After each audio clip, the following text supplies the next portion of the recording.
Muito bem. E aí, lembra que eu falei para vocês que o concurso público ele tem uma série de fases, né? E que o objetivo é ir aferindo ao longo das fases, né, a capacidade intelectual do candidato, bem como, para alguns cargos, o seu perfil, de certa maneira, sob o aspecto psicológico, para algumas funções mais específicas, né? A gente vai entrar em mais detalhes sobre isso. Então agora a gente já entra na primeira fase do concurso público, que é a fase de provas objetivas. Legal? Que eu falei para vocês que é uma fase que ela pode ter caráter classificatório ou classificatório eliminatório, a depender se no edital existia a presença das chamadas cláusulas de barreira. Primeira coisa, professor, é possível ter um concurso só de prova objetiva? É possível, porque a Constituição Federal fala que o concurso público serão de provas ou provas e títulos, então eu posso ter só uma prova objetiva e acabou, tá certo? Ou posso ter uma prova objetiva discursiva, ou posso ter uma prova objetiva e título, então não tem problema nenhum, tá legal? E eu acho, de certa maneira, a prova objetiva, até quando ela é bem feita, melhor do que a discursiva, porque a discursiva gera margem de dúvida na interpretação, porque não é o mesmo examinador que vai ler todas as provas. Então acaba que examinadores com entendimentos muitas vezes distintos, se eu não tiver uma boa e bem formulada chave de correção, um padrão de correção, uma grade de correção, eu vou ter notas absolutamente díspares. Isso a gente vê na prática. Muitas vezes os candidatos de A a C têm uma nota muito alta, de D até a letra J, uma nota baixa, e você vê que é uma ordem bagunçada e você percebe pela letra da correção que são pessoas distintas. Veja, não pode acontecer isso sob nenhuma hipótese, tá certo? Tem que garantir o tratamento isonômico entre todos os candidatos, e o fato de eu ter mais de um examinador, a banca ela tem que estar preparada para poder aplicar as mesmas regras de punição e de correção para todos os candidatos. Legal? Bom, prova objetiva. Qual o objetivo dela? A prova objetiva é uma prova que, de certa maneira, ela vai medir o conhecimento do candidato em termos de extensão. Como assim, professor? Você percebe que a prova objetiva é a prova que tem o maior conteúdo programático.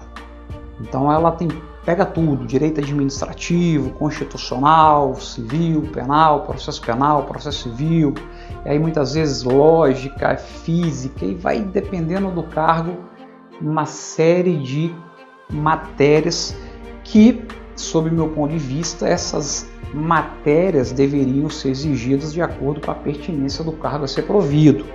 Tá legal? A futura Lei Geral dos Concursos tem previsão nesse sentido. Hoje eu tenho concurso público, por exemplo, candidato a trabalhar na administração pública e exijo dele, por exemplo, conhecimento, muitas vezes, vamos imaginar, de física, que não tem nada a ver com a área que ele vai trabalhar. E às vezes ele reprova por conta que não fez a nota mínima em física, mas ele arregaçou, ele arrebentou em todas as demais matérias. E isso aí eu pergunto, essa cláusula de barreira aí, por exemplo, de não ter feito uma nota mínima numa matéria insignificante, ela é correta? Se você lê o julgamento do STF, que declarou a constitucionalidade da cláusula de barreira, você percebe que ele sempre o fez no sentido de ter um afunilamento para poder ir adiante os candidatos mais preparados.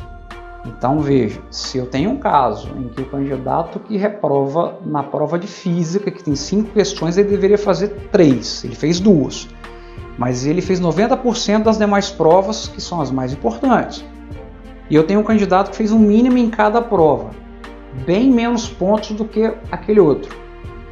Esse que fez menos pontos passa e o outro não passa, veja, tem uma coisa errada aí. Então perceba que não foi a intenção do julgamento. E aí, preste atenção, porque a regra é o judiciário, ele simplesmente aplicando, falou, o judiciário já foi entendido a repercussão geral, que as cláusulas de barreira são lícitas, constitucionais, sim, constitucionais desde que aplicadas moderadamente, desde que aplicadas de modo a alcançar o objetivo delas. uma situação dessa, há um distingo a ser feito aí, e você chegar e falar, ó, calma lá, aqui é diferente a regra. Então, ó, perceba que quase tudo, quase todas as repercussões gerais têm exceções. Só você tem que saber trabalhar com ela. Beleza? Muito bem. Então, o objetivo é medir o maior número possível de conhecimento do candidato em várias áreas. O ideal seria efetivamente exigir conhecimentos da área relacionada ao cargo que ele vai trabalhar. Na prática não é assim que funciona muitas vezes. De todo modo, nessas provas objetivas eu tenho dois tipos. Eu tenho a prova de múltipla escolha, onde eu tenho que marcar a alternativa correta dentre 4 ou 5 afirmativas apresentadas, né? A correta ou a incorreta, você tem que marcar uma única opção. De modo que, se porventura existe mais de uma alternativa possível de ser marcada, a questão anula, porque o edital é claro no sentido de que é para marcar a única opção, correta ou incorreta. E outra coisa diz respeito à sistemática do CESP, que ela é uma sistemática de verdadeiro ou falso, exceto para alguns concursos que exigem efetivamente que seja de múltipla escolha. Nessa sistemática, o candidato ele tem que dizer se a afirmativa é verdadeira ou falsa, e também existe o sistema de penalização, para que o candidato não fique chutando aquilo na prova, porque na verdade, quando ele se tornar um servidor público, ele não pode chutar o que ele vai fazer. Numa licitação, ele não pode chutar como ele vai estimar o preço, porque ele pode fazer uma estimativa absolutamente superestimada e gerar um prejuízo milionário ao poder público. Então, para evitar isso daí, existe esse sistema de penalização. A matéria já foi levada aos tribunais superiores e eles entenderam que é constitucional. Tá legal? Então, tanto o sistema verdadeiro ou falso com penalização, quanto de múltipla escolha, tranquilo. Legal? Bom, de todo modo, quais são as principais ilegalidades que acontecem ou que podem acontecer na prova objetiva e que às vezes você não sabe e por conta disso acaba sendo eliminado por uma questão? E aí essa questão você não consegue reverter ela administrativamente, mas você podia brigar judicialmente. Porque em regra, quando você briga judicialmente e consegue reverter, o ponto vai só para você, não vai para todo mundo. Você pode verificar na jurisprudência, a exceção decisão de juiz que manda dar para todo mundo. Porque imagina, se eliminar cai depois, tem que tirar o ponto todo mundo também. E ele gerar um caos jurídico. Então, em regra, a pontuação vai só para o candidato que entrou. É aquele brocado, o direito não socorre os que dormem, ok? Bom, principal ilegalidade e uma prova de total falta de competência da banca examinadora do concurso público. Exigência na prova de conteúdo não previsto no edital. Como assim, professor? É isso mesmo. Eu chego na hora e falo, matéria de direito administrativo, princípios, poderes, administração pública, servidores públicos, responsabilidade civil do Estado. Chega na hora, cai uma questão sobre parceria público-privada, cai uma questão sobre pregão eletrônico, cai uma questão sobre concessão, cai uma questão sobre bens públicos. Ou seja, a matéria é de administrativo? É. Então ela não poderia ser cobrada? Não. Mas isso não está previsto no edital? Sim. Só que o edital ele delimitou o que ele queria da matéria de direito administrativo. A partir do momento que ele coloca direito administrativo 2 pontos, ele delimita. Da mesma maneira que ele coloca licitação 2 pontos, ele delimita o que ele quer de licitação. Então olha só, essa regra ortográfica muda tudo. Se ele chegar a licitações e contratos, acabou, é tudo sobre licitações e contratos.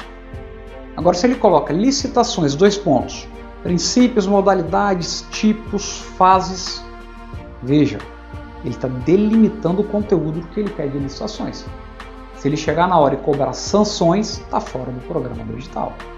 Isso é uma interpretação que não é nem, vamos dizer assim, lógica, ela é gramatical. Você prova isso com base num parecer de um professor de português. Lá, o sentido literal da norma aqui é essa. E é aquele negócio, o edital vincula ambas as partes, existe um pacto de confiança. Então quando você vê lá que está delimitado o conteúdo da matéria, você parte do pressuposto que a banca examinadora, a administração, entendeu que o mais relevante para aquele certame é cobrar aquela matéria. Então ele delimita a matéria, até porque se ele quisesse cobrar tudo, que seria uma atrocidade jurídica isso daí, ele falaria o seguinte, ó, matéria da prova, direito, ponto, acabou. O que? Tudo. Seja para juiz, para qualquer matéria, direito, acabou. Então muitas vezes eu vejo, por exemplo, quando eu vou fazer defesa CNJ, na Justiça Federal, Estadual, para concurso da magistratura, e às vezes o juiz chega para mim e fala, bom, mas é obrigação do candidato saber disso. Eu falei, excelência, todo respeito, mesmo que você entenda dessa forma, existe um pacto de confiança. O candidato ele pode até saber disso, mas ele focou toda a energia dele para aquilo que estava no edital. Ele não esperava ser surpresado na hora com a exigência de um ponto que estava fora do programa do edital. Então, por mais que você entenda que na vida prática dele ele precisa saber, mas a gente tem que partir de um pressuposto que ele seguiu as regras do jogo. Eu não posso chegar simplesmente sob esse fundamento de que ele tem que saber a matéria e cobrar uma coisa que não foi combinada. Isso não existe.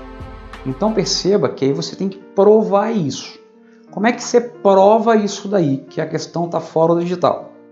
Você vai pegar a questão no seu recurso administrativo ou judicialmente e vai transcrever no recurso ou na petição inicial e vai colocar o conteúdo. E vai mostrar, ó, está aqui o conteúdo e a questão não se encaixa em absolutamente nenhum dos itens da matéria de direito administrativo aqui. Bom, para ficar absolutamente claro que a banca examinadora não quis cobrar essa matéria, eu estou juntando em anexo um edital feito um concurso, cujo edital foi confeccionado e conduzido pela mesma banca examinadora, e quando ela quis cobrar licitações, ela expressamente colocou no edital.